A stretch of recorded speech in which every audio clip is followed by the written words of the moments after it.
રાજ્યમાં આંધી તોફાનની હવામાન વિભાગે આગાહી કરી છે. આગામી 2 દિવસ રાજ્યમાં ધૂળની ડમરીઓ ઉડશે. માછીમારોને દરિયો ન ખેડવા માટે સૂચના આપી છે. આગામી 2 દિવસ તાપમાન 2 થી 3 ડિગ્રી ઘટવાની શક્યતા છે. આગામી 7 દિવસ હીટવેવની પણ શક્યતા એ નહીવત છે. 21 એપ્રિલે સમગ્ર ગુજરાતમાં ધૂળની ડમરી ઉડવાની શક્યતા હવામાન વિભાગે વ્યક્ત કરી છે.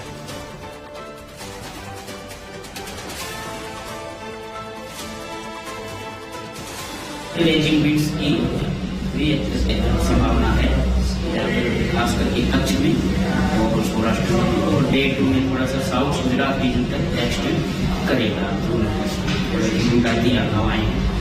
और कोस्टल जो रखा है हमने डे 4 और 5 में रखा है, और उसमें कोस्टल में हमने रखा है हॉट ह्यूमिड कोस्टल एरिया।